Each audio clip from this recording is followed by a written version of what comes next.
Bismillahirrahmanirrahim.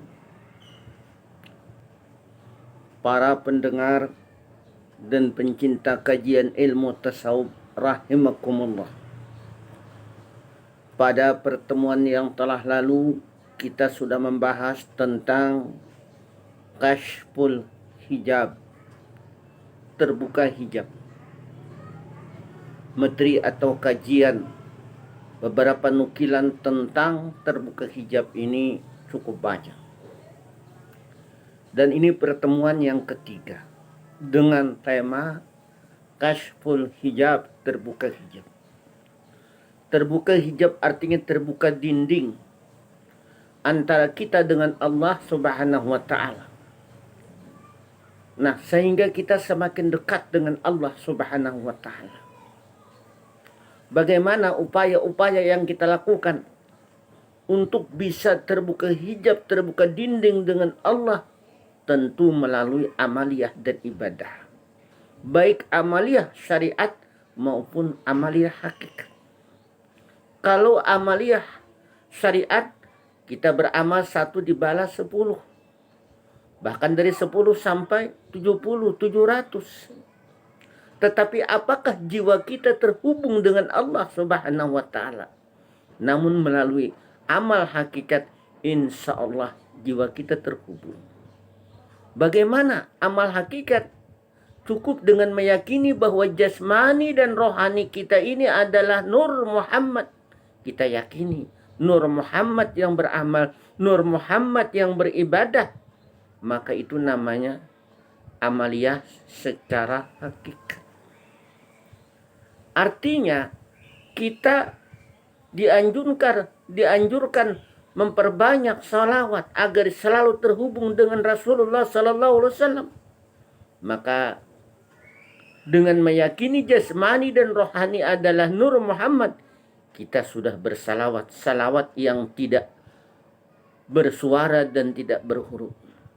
Namun jangan sampai kita kada bersalawat lagi. Harus kita bersalawat karena disuruh di dalam Al-Quran agar kita bersalawat.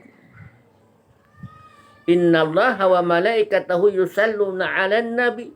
Sesungguhnya Allah dan para malaikat yusalluna 'alan nabi, bersalawat kepada Nabi.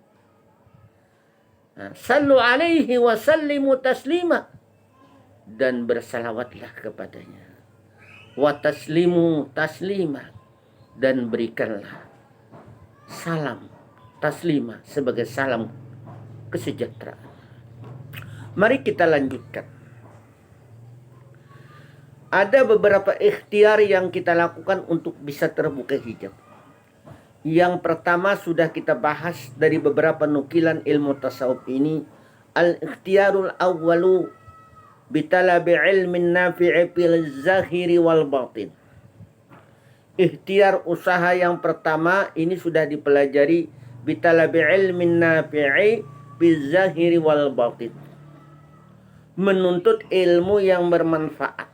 Ilmu itu bermanfaat bagi diri kita dan bermanfaat bagi orang lain. Itulah yang dinamakan dengan ilmu zahir dan ilmu batin. Ilmu syariat dan ilmu hakikat. Jadi ilmu hakikat itu ilmu batin. Ini sudah kita pelajari. Juga apa yang dimaksud dengan ilmu batin? Wal muradu bi'ilmina wa ilmul batin.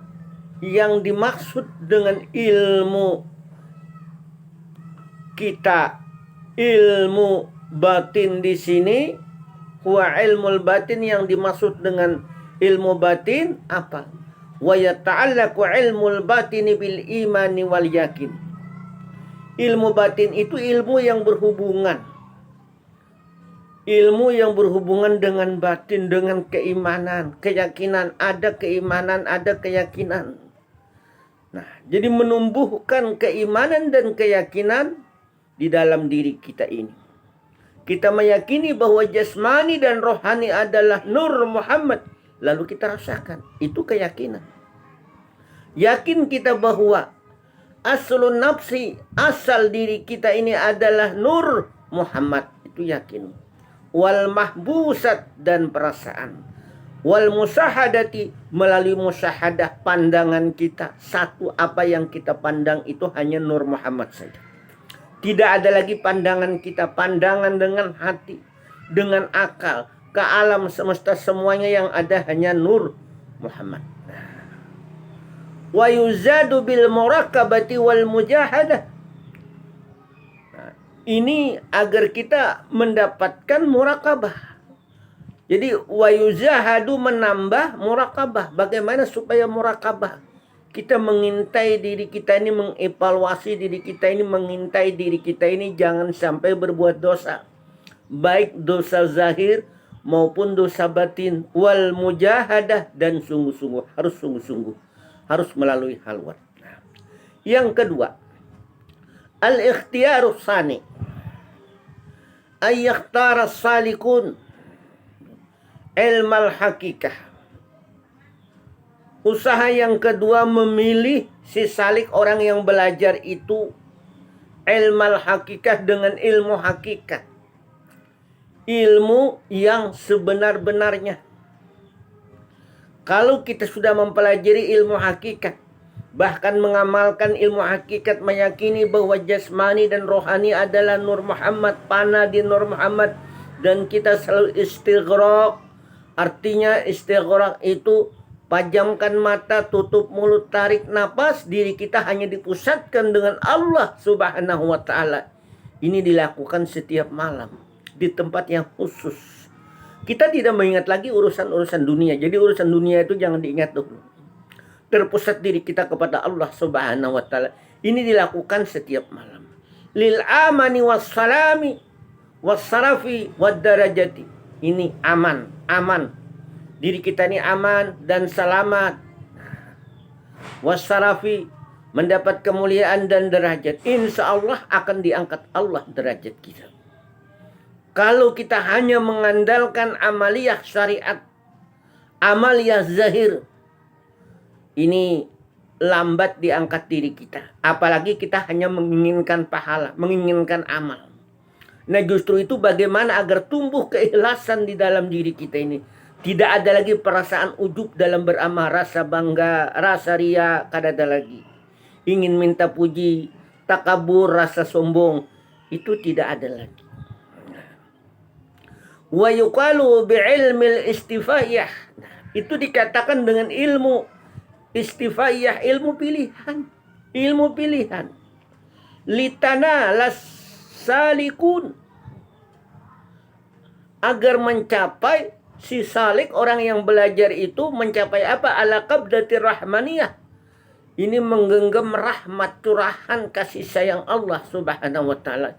Ini yang diharapkan. Wal faidir rabaniyah, faid rabaniyah, curahan kasih sayang Allah Subhanahu wa ta'ala. Karena kita ini semakin dekat dengan Allah, sudah terbuka hijab, selalu terbuka hijab, tidak ada batasan dinding. Dinding itu adalah dosa-dosa kita. Nah justru itu jangan sampai kita melakukan dosa, sekalipun dosa kecil maupun dosa zahir, ini jangan kita lakukan. Insya Allah dengan usaha-usaha yang demikian maka akan terbuka hijab. Walil maqamil hakikati walis safa'atil ujma min Rasulillah sallallahu alaihi wasallam. Artinya mendapatkan makam hakikat, kedudukan hakikat. Orang yang sudah mampu meyakini bahwa jasmani dan rohani adalah Nur Muhammad dan dia selalu panah di Nur Muhammad, istighraq. Wali syafa'atil ujma, mendapatkan syafaat yang agung min Rasulullah sallallahu alaihi wasallam, dari Rasulullah sallallahu alaihi wasallam. Kiranya cukup sampai di sini yang dapat ulun sampaikan. Mudah-mudahan bermanfaat khususnya bagi ulun dan bagi para pendengar pencinta kajian ilmu tasawuf rahimakumullah. Wallahu maufiq ila aqamit thoriq. Wassalamualaikum warahmatullahi wabarakatuh.